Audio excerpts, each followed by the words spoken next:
communications and marketing. life and the minds. Now I'm a IC. I'm good. I started It's been 2 years already. In March, I have finished. Many people has mixed up. Jobs are being added or not. It's like basically starting fresh over again. Teaching me how to set goals.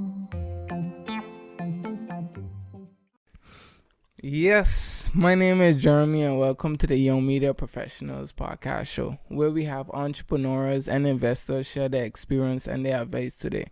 Today our special guest is Mr. King and he will be showing us how you can have your own professional podcast. So let's go. Welcome, my brother. All right. Glad to be here. No problem at all. Amazing. So how it was, like, how did you get here? You mean here in this position? I mean, I took a train and thing. What specifically you want to know in regards to how I got here? Because currently I'm not really podcasting or anything in the current moment, but I've done it in the past. So I assume you're basically asking how I got started with my podcast. No. I mean, like, how you get here today? Wow. How you get here today? Well, Just easing in. Okay. That was a travel coming from Hilversum, Rotterdam. 1.5 train ride. Sadly, Sunday today, so the trains ain't running how they normally should. That's why I was a little delayed. I was trying to get like the direct train or at least the one overstop. I had to take I end up going Central, then catching the metro to Beurs, and then I walk from Beurs to here. Yeah. So that all of that had me a little late.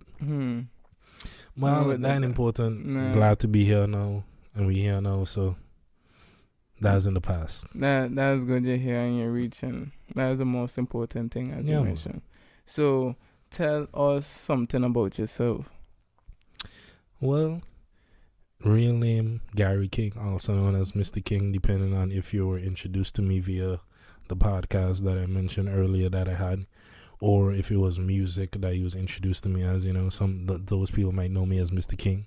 But yeah, I'm 30 years old, did quite a few things with my life to a certain degree before I got here. If you want like my whole biography type of thing, like the relevant things that I think is important is like I made music. From a rapping standpoint, from a producing standpoint, from an engineering standpoint, I was on all sides of the music thing before I got into the podcast, because I started producing maybe after I started podcasting, but I used to dabble in it already before I started the podcast.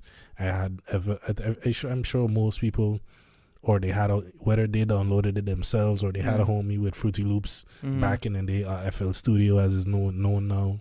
So back in the day I had Fruity Loops too, and I mess around with it a little bit. But it's like after podcasting I kind of really got more serious with the production, because I started to like lose a little interest in some of the rapping, and like it's fun, I enjoy it, but from a use, like making the most out of my time perspective, like I didn't feel rapping was necessarily doing that. I felt like for the rewards or the return on the investment, that of time and effort and stuff like that, rapping wasn't as beats than it was my personal rapping, and I kind of understand that to a certain degree. But just for the art of it, like I still enjoy rapping. Haven't recorded anything in a long time, but I've done a couple different things. So what got you into the podcast? Podcasting came because I had musical equipment, I had recording equipment, and I was thinking, what else could I do with it? Like, I recorded other people rapping. That's kind of how I learned to be an engineer, quote unquote, trying to get my sound right and all of that, because I personally wanted to rap, which was like my original goal. I didn't know I didn't know much about the music business, the music industry, and anything like that, the different roles to play within the music business and industry. I just wanted to rap because that was the fell in love with. That's the part that you see that's obvious to you. So just going into it with that, whereas like I want to rap, you had to learn how to record and buy equipment and all of these things along the way. So I kind of did that, and like I have all this equipment. What else can I do other than rapping with it? I enjoyed listening to certain podcasts. Like I was a fan of podcasts, and that was kind of the same way I was a fan of music. And I was like, I have the stuff. I could kind of do this too. I just needed to find somebody to kind of do a podcast with, and also what we was going to talk about. And that's where my first podcast came from. The name was Royal Thoughts. It doesn't exist anymore. None of the videos are on YouTube or anything like that anymore, for good reasons, you know. But me and a friend of mine started that podcast first, and we did like 6 episodes. But that podcast taught me certain lessons that I would then take to the later podcast that certain people might probably know me for, which is the Link Up, which was a lot more successful than the first one for a number of reasons. But the main reason that the first one ended was because I would say I didn't necessarily have the right partner for it at the time. There were certain things where it was like I didn't really have money. The person I was doing it with at the time wanted me to pay her to do stuff, so that wasn't necessarily going to be sustainable for her because I didn't have much disposable income to be spending on it like that at the time. So that played a part in it. Also, the timing of it was a bi-weekly podcast, so we did it every 2 weeks. But the problem with that is we was reporting on content that was happening on a weekly basis. So by the time that we got to record, it's like the information and the stuff that we're talking about is kind of irrelevant, or nobody's interested in it because it's after the fact. It's like a week after, because we were talking about TV shows, things like Empire, for example. That was around the time when Empire and Power had just started. Like Power is now on to 1 million different franchises and universes and stuff like that now. But at that time, it comes out every week. You're recording every 2 weeks. People don't care about the episode from last week when they're watching the new episode type of thing, because like we were always an episode, like it was always an episode behind, or so you could say. With music, it wasn't as bad because we would review albums that would come out, listen to them in advance, and give like our reviews and stuff like that. So that was my first experience with podcasting. And then when it came to the Link Up, which I'm sure that's the podcast you was more asking us like how I got into that one, but that started with me and one of the homies, Sean, also known as Kana. He reached out to me at some point and was like, yo, because he knew that I did the podcast before, so he knew that I had some familiarity with podcasting and that kind of stuff in general. So that's kind of why he reached out to me and was like, yo, I want to start a podcast, or I think we should start a podcast. I forget how exactly it was phrased, because this also was like 4 years ago by now. But that's kind of where it started. He reached out to me and I was like, sounds like a dope idea. It seemed like a better proposal. I never lost interest in podcasting from the first one. I just realized that the way we were doing it at that time wasn't the best. So to me, I saw this as like a chance to do it again and do it better, improve on it. And that's kind of exactly what we did. A lot of the stuff that didn't go to best from the first podcast, we improved and fixed and made modifications to when it came to the Link Up. And the Link Up wasn't perfect either, but compared to Royal Thoughts, it was a big step in the right direction, a big improvement. And what was basically like the goal, or what you guys was talking about basically on the Link Up podcast? The idea of the Link Up, the basic premise behind the Link Up was, the reason it was called the Link Up, it was supposed to feel like two homies linking up. That was literally just we didn't have, it wasn't no deep thought out thing. It was just supposed to be like to kind of simulate the block, so to speak, on a digital context. We come together, we link up, we talk about whatever happen in your life. Just like when two people in real life come together, is what you've been up to, what I've been up to, what did you see, watch, what you was listening to, what kind of was going on in your life that was interesting or like significant that you would want to talk about. So it's just kind of like real conversation. And then eventually, to me, it kind of got, eventually we got into the interview aspect of things, started inviting guests on, but that wasn't initially. In the beginning, it was just me and Sean talking about whatever. Usually it might have been things that will happen in the news, so throughout the week we're taking notes and putting stories aside to be like, okay, when we come together, these are some of the things that we'll discuss. So that's kind of how it went. And then, like I say, we eventually got to the point where we started having guests on. We eventually started to have, we brought in the team so that they could contribute more to the conversation that we was having, because people thought it was interesting, some of the topics that we would discuss and stuff like that. So then we had Woods, Rashid, and Kalissa join the team.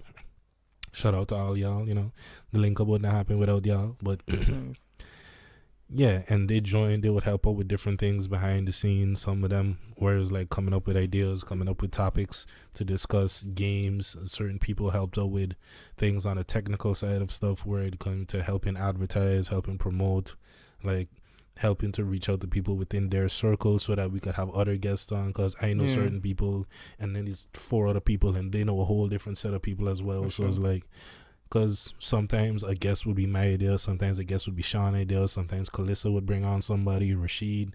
Like, we all brought different guests on at different times, and that's part of like what made it interesting, because it was like, it didn't necessarily intentionally start out to be this way, but it kind of turned into something that was kind of, in my opinion, slowly uniting the Caribbean a little bit. Maybe that was me kind of overstating the importance of the link up, but it was like, me, Sean, and Rashid, we were all 3 of us was from St. Martin. Woods and Kalissa was Aruban. So it's like having the Aruban thing. We would have some Aruban audience as well, and we had certain guests on that kind of represent or tap into Aruban culture. And like the plan was eventually to kind of keep doing that and eventually getting guests from Saba, Statia, the different islands, but things kind of got cut short. It didn't get to go the way I expected it or planned and hoped for. But that was long-term ideas. If we had continued to go in the direction that we was going, that's kind of where I would like to see it go. Be like this one kind of podcast that centralizes and unites the Caribbean to talk about Caribbean issues and culture and different things like that. That's kind of where I would have liked to see it go. Okay, beautiful. With having you guys podcast, like what you would say was very important that you should have, or what do you need? Because I hear a lot about a team. From a technical standpoint, or from a like equipment and stuff like that, or let me start with the equipment. Well, the equipment is a tricky thing. It depends on how you see your podcast going, how you would like to run your specific podcast, because there's different ways to do it. I mean, essentially all you need is some form of recording equipment, whether that's visual or audio. I mean, most visual would also record audio as well, so you could just get a camera and start that way. But because podcasting is something that essentially is like radio talk shows, but online, that is the essential, the base idea of what a podcast is. In my opinion, I feel it should be centered around audio, so like audio should be the main focus. Whether you have visuals or not, I personally see visuals as a added benefit, but in today's day and age, the reality is visuals are just eye-catching. Like people have short attention spans. You need to capture people's interest, especially if you got to also consider where you're putting your podcast, because if you're uploading your podcast to a place like YouTube is a video platform. So if people see something on YouTube, most people are expecting video. So if there isn't, it's like, you might get some views and people might listen and stuff like that, but YouTube is centered around video, so you should have some visuals for it. So you could just get a camera and start. But the way I had the link up running is I started with audio. I was a music person. That's kind of how I got into podcasting. So I already had most of the audio equipment, being mics, pretty much like these mic stands. I think it's these same exact mic stands that I have, that I use. These same mics, actually, probably, that I use. Credit to you and I mean, and Raz and some behind the scenes stuff, Yeah. just suggestions and whatnot that was made. But basically, these same mics, I just had, the only difference with your setup and my setup is I had 4 mics, so I needed a bigger interface that would allow me to plug in 4 mics to it, because like I said, we had a team of 5 people.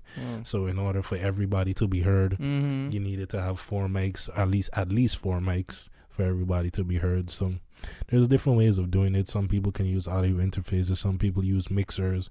Like with certain mixers, you could just plug in like up to 10 mics and different things, and it transfers a cable. It works similar to an audio interface, but slightly different. And that's not the most interesting for the people watching to get into the deep technicalities or difference between an audio interface and a mixer, but they do basically the same thing where they serve as something that you can plug mics into, so that sound goes from your mic to your into the little box and then into your computer, basically, so you have a recording of something. In a nutshell, that's basically what they both do. They do it in different ways and different benefits and certain things, but that's the basics of what you need. And the technical? On the technical side, yeah, that's the basics of what you need. A camera, you can use a regular point and shoot camera. You can use a DSLR. You can go and get like a specific video camera type thing. But in today's day and age, most cameras you'll get, you can use your phone. Because originally, before I had a DSLR that I bought, I was using my phone cameras, so it wasn't necessarily. And most modern phones, the video quality is pretty good.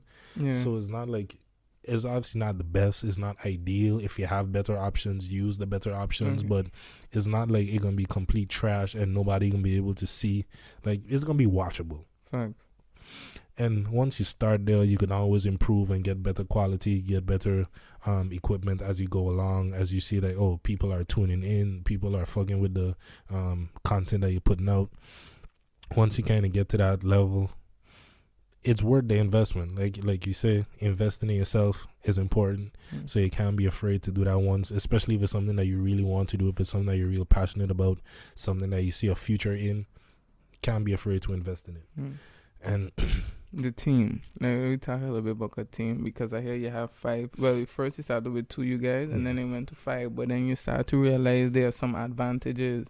So like, talk a little bit about having a team, or that other side of having a podcast. Like, the team is a tricky thing, and it's a very valuable thing. There's a saying, I'm a butcher it now, but it's something along the lines of, if you want to go fast, go alone. If you want to go far, go with a team. It's something along those lines. And there's a lot of truth to it. Whereas, like, doing things individually, you can move fast. You don't have to check with nobody. You don't got to ask for nobody approval. You don't have to make sure people are on board with an idea. Like, there's none of that. It's only you. So whatever you feel, you could just do and execute. So there's a lot of good in that. But in terms of the going far, like, it's undeniable that as a team, teamwork make the dream work, as that saying goes too. Like, there's a reason for a lot of these things, and like, my skill set was more on the technical side of things, because like I say, I was already an audio engineering guy type of thing. So like, Sean used to handle the majority of the guest things. Like, I'm not the best at dealing with people. This is not my strong suit, so I would let Sean handle that for the most part. He would be the one that's like, he's communicating with the guests, checking with them to see, like, okay, you know, what time you should be here. And one of the things that we did, I was kind of telling you off camera, is like, we would get little promo videos from the guests when they coming on. So like, Sean would reach out to the people and ask them for that, tell them, you know, like, generally how to go about making that. So he would handle that. And I could do some of the stuff on the technical side, but I got assistance from another one of the homies, shout out Rashid. He used to handle some of the advertising things. So like, another thing is, because for YouTube, you could have timestamps so people could click to like whatever section of the video, because we would do like 1.5 videos. And depending on what topic we're talking about, you could have the timestamps in the video. So while we're recording, we had one of the dudes who was like paying attention to the conversation and taking notes of like, oh, at this point, this conversation. So because I used to do it by myself, whereas like I would record the episode, and then after the episode is recorded, I go back and listen to the episode and try to do it by hand. But like, to have it in the moment, somebody paying attention to that, like, there's just a lot of things that there's value in having a team of people to kind of take some burden off of the things that you might not like to do as much. Another one of those things was, because I didn't have a video camera, I was using a regular camera. I had somebody that was there behind the camera, basically. Their job was to press the record button. And after 30 minutes, the camera would stop, because it wasn't a video camera. That's just how it worked. For whatever reason, they would have to press the button again. And originally, in some of our older videos, you could see like, I would try to edit it out in post as much as possible, but you could see me getting up or coming back to sit down, because I had to go and touch the camera myself. So having Rashid, he definitely helped with that. He helped with the taking notes. He also helped with promotion, like, because he already had the timestamps and stuff like that, he would already be thinking like this would make a good clip when it comes time to put it out and to so he was responsible for kind of picking the promotional clips. Calissa, her role was also, like I said, that was part of the Aruban representation, and she was the only female perspective that we had. So that was an important thing to have, depending on the topic. Sometimes you need a female point of view on certain things, so that was where she contributed, as well as coming up with certain topic ideas. She would help with that. And I mean, there was also, I guess, a marketing aspect. She's not a bad looking girl, so things like that would help with show her in the thumbnail. Guys like going with the girls to a certain degree, so having a female on the podcast, that did help with certain views and whatnot. And Sean, like I say, he was the main person I would handle guests, and everybody would contribute to like reaching out to certain guests at times. So that was some of the benefits of having a broader network than just my own network, because I only know a limited amount of people, but having access to their respective networks, you could holler at whoever you want to come on. And it to me, it definitely brought something and added something to the podcast. Having all the diverse opinions, the different perspectives, and when it came to just making different decisions related to the podcast, having a team of people you could discuss it with me, like, is this a good idea? Is this a bad idea? Should we do this? If I have an idea, some people might point out a perspective or something I didn't think of. I said like, oh no, I don't think we should do that. Let's go. Yeah. Like, just having that ability to bounce ideas off of people. There's a lot of benefit to that.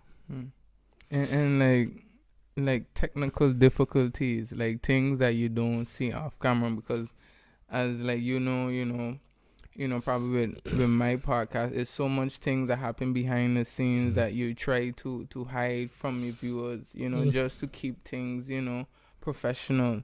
Can you share a little bit of things, with you that was your experiences that you had to learn and overcome those things? Well, I guess to summarize in a nutshell, because of some of the topics that we would talk about and just the nature of some of us as people, there are certain conversations that we would have that might get a little heated and in the moment, because you're trying to argue your specific point. So like, you might get a little disrespectful, might be a little dismissive to a certain degree with other people's opinions, because you're so trying to make your own point. These are things that you kind of always have to be aware of and know how to balance, because I personally feel the debate makes entertaining for sure. But the trap with it is sometimes, like, there was a couple moments we would get stuck on, like literally stuck on a point, and we just kind of repeating your opinion, I'm repeating my opinion, and we can get nowhere at this point. So in those moments, that's another thing where it's good to have the team, because normally it's two people that's like caught up in that gets stuck in that moment basically, but you have the rest of the people that's like, okay, y'all been going back and forth for like, normally a third person would come in who's there observing and seeing like, yo, you not listening to him, he not listening to you, like, let's move on to the next topic type of thing. Like, in those situations, it's definitely good and kind of bad. I guess to answer specifically a question about behind the scenes stuff, it would be moments where you get into those arguments and it gets a little heated. Maybe you say something that might be a little disrespectful, you call somebody dumb, when it's like, not really what we're here for, You got to make sure to apologize and those type of things, because that definitely would usually happen off camera. For sure. Even if, so sometimes it might seem like that was a heated conversation, but it's like, by the time we're getting ready for the next episode, everybody is kind of good. We've talked things out. So apologize if necessary, if it got a little too heated or something like that. But, normally it never got too disrespectful, in my opinion. So it was still kept professional. And in general, another thing, I guess, about some more on the, I don't know, don't necessarily want to call this a downside, but just things to keep in mind, things that might not be obviously apparent. It's like I mentioned Calissa before, she was the only girl in the team. It's 4 guys, and anybody that has girlfriends, female friends, like if you've been around women as a guy, you know that there's a difference in the way that men and women communicate with each other. So that is For something that is like you definitely gotta keep in mind and be mindful of, like us making certain jokes with each other. Like Kalissa ain't necessarily want to joke in that kind of same way with the way like guys gonna trip on each other and these type of things. You can't really do that the same with girls around. So like those things you gotta be mindful of. Just in general, like communication. Like an example would be how we used to handle our communication was we tried to keep it, we created a group chat for the link up, and we tried to communicate anything that was pertinent, anything that was related to the podcast in that specific group chat. Like if you to have something that's not related, that you could reach out to anybody on a private DM or whatever, like that's fine. But if it's related to the show, we try to keep everything centralized in that way, make it transparent, so that even if it's like something that I was communicating with Sean, if it's relating to the podcast, I would put it there so that the other people could see it, so that they could, if they have an idea, if they have a suggestion, any of those things, everything just stays centralized basically. But in that, there was moments where it's like something might be said in the group chat and nobody necessarily responds, but everybody gets the message. But there's a little difference in, like, again, the communication with men and women. Like most men are fine with that, but it's a little different if you see a woman type something and you don't respond to it. Like the way or at least I can't generalize for all women, but the way it was with us, that was somewhat of a rough patch. I don't think it was necessarily the biggest problem, but it was something that, like, there were some moments where we would kind of have to get called on it. Like, yo, she would be like, I texted this, nobody replied. So there was things that we were kind of be mindful of, for like, oh, when she's text something, make sure to respond, don't just leave it unread.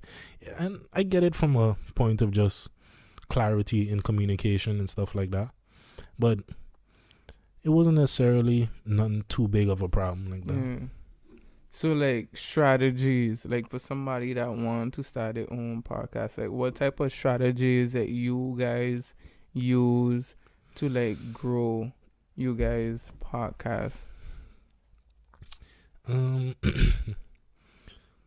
of our strategies in terms of growing, part of it was, like I said, advertise the promo clips and stuff like that. That was some of the things we used to advertise to get people that might not tune into the full hour-long or hour-and-a-half-long podcast. There's the little clips as to serve as like teasers to give you an idea of what the conversation is like, to get interested. And we would post these on IG, Facebook, YouTube, trying to reach as wide a base as possible, to reach as many different people as possible. Because it was the 5 of us, we would try to synchronize our posts. So like I posted and everybody else posts the same clip on their different socials. So like on Monday is this clip we post, and everybody posts this clip, so that we try to get like the widest reach through all 5 of the social medias. Because again, this was an operation that was largely just running out of like pocket. Like we had no finances for this, nobody was getting paid, so like we had to try to be creative and use as what we had available to us without having financial resources and using like paying for, because you could do things like pay for Facebook ads and stuff like that as well.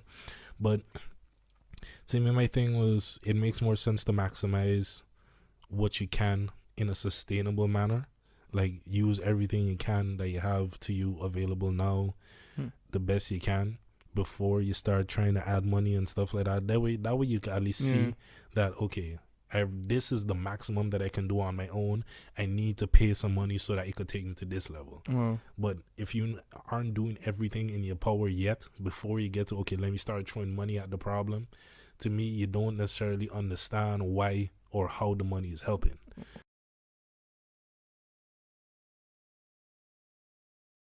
Stuff. I could also ask Woods, and when we started doing the digital stuff, Woods kind of took the lead on recording them, because at the time I had a trash computer and it couldn't handle live streaming, because that's basically how we did it. It was like use a live streaming program to record the screen while we was having the online call. So that's kind of how we did it from a technical standpoint, because my computer was trash. Woods he had to do it on his thing. So things like that were some of the pros. But like I said, that was a benefit of having a team of people that know more about stuff, because I was not familiar with live streaming software. So he came in, he helped out. But we tried it for a while. We tried a couple episodes. I remember the last episode that made us quit was around the time of WAP, when Cardi came out with the song WAP, and Cardi and Meg. We did an episode on that, breaking down the reactions and all the societal implications. People talking like this is the height of smut, if you want to call it that, or degrading imagery and sexualization, like all of these things. We had a deep conversation about that, but then like the episode something went wrong with it and we lost the episode. And I was like, yo, this, like, we had guests on and stuff like that, because that's part of why it's like demotivating. We had like 2 guests on in that episode, because we wanted to hear, like, we wanted more females' perspective. So we had like 2 different girls to join, so it wouldn't be Calissa alone while we discussing these things. And then something happened that like the audio from that episode was trash. So it was like we recorded an hour-and-a-half thing just for it to like be unusable basically. And I was like, okay, you know what, let's take a break, because this digital thing, because before that we had some other issues with the digital thing that wasn't necessarily going the best. But after that I was like, yo, let's take a break. Let's see how things go. Maybe we come back once, because I can't really do this digital thing. Is not working out the same way. Like, we trying different things, but we keep running into different problems. And maybe that was a bad call on my part. Maybe I should have just been like, not get demotivated, because that kind of became the end of the podcast, even though I didn't know it in the moment, because I was thinking this shit gonna blow over soon. Then turns out we in lockdown for 2 years pretty much. So it was like, by the time things started kind of cooling down and vaccines started coming out and people got some understanding and started to get things under control in regards to the pandemic, it was like trying to get, like I mentioned, 5 people on the same schedule, because you can't expect people to hold their Sundays free for a year and change while there's no podcast happening. So people kind of fell back into their own schedules, their own routines. So then it was just difficulty trying to get all 5 people back together on the same page. And it didn't really work out that way. So we kind of just went our separate ways for the most part. Yeah, you ever thought about coming back together? At this point, I don't know if that would happen, because people in different stages in life than they were when we originally came together. For sure. People working now, people finish school and different things, move on to different jobs. Like, people got girlfriends and different things. And also, I don't know if there's a want or interest to come back together, honestly. So, even from my part, like, if everybody was available again, I don't know if I want to necessarily go back into the podcasting world like that. Because like, it certainly was a freedom of not having to think about stuff, because there's a lot that you don't necessarily see, that it just looks like people talking to the viewers and stuff like that. But just my mindset, every week I have like my notes, and whatever happens, I am constantly taking notes of like, okay, yeah, remember to talk about this, remember to talk about that. So like, just throughout the week, my mind is constantly looking and thinking about what is the interesting topic, and if we talk about this, what is the angle that we need to take. Like, there's a lot of mental preparation.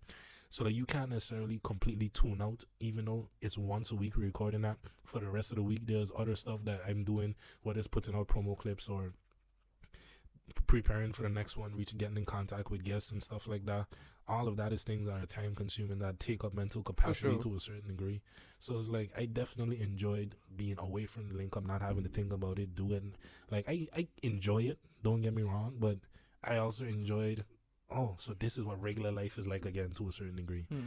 And just for my own personal, like, I guess, mental health type of thing, I feel like it's been good for me to step away from the spotlight, if you even want to call it that, because making it sound like I had any kind of fame. But there was things that I noticed that was starting to change about myself, where it's like doing music, and it's not all due to the podcast, but doing music, trying to get somewhere in that, then doing the podcast, is like, the entertainment field is a weird thing where, depending on who you ask, I'm not the most likable person, because I can be blunt, I can be honest, and just like say my opinion type of thing, and not always regard how people feel or care about things. And the entertainment industry is dependent on being likable. Mm. You have to a certain degree, play the game and engage in politics and networking and be a likable person in order to get views. It's like that is how entertainment industry works. And it's like not thinking about none of that is definitely like you end up in a bad place where you're too concerned about if people like you or not. Like that shit isn't good for you. Caring too much about what people think about you is a terrible thing. Like never fall into that trap ever if possible. Like T.I. has a phrase, a quote, where basically, if you live for the cheers, you'll die by the booze. And to me, there's a lot of truth in that. If you start to put your own self-worth on other people's opinion of yourself, like the minute they don't like you, now you don't like yourself. Because your value, your liking of self came from exterior, it came from outside. So it's like you gotta learn to be self-motivated, to be self-driven, to not necessarily care about what people thinking about you. Like, it's a tricky place to be in, and I fell into that trap. I felt like for a while because I started really trying to think, okay, what am I doing wrong? What can I change about myself? What is it that I need to do? Like from a music standpoint, especially, it's like, okay, y'all don't like my music, so I gotta be doing something wrong. So what can I change about me potentially?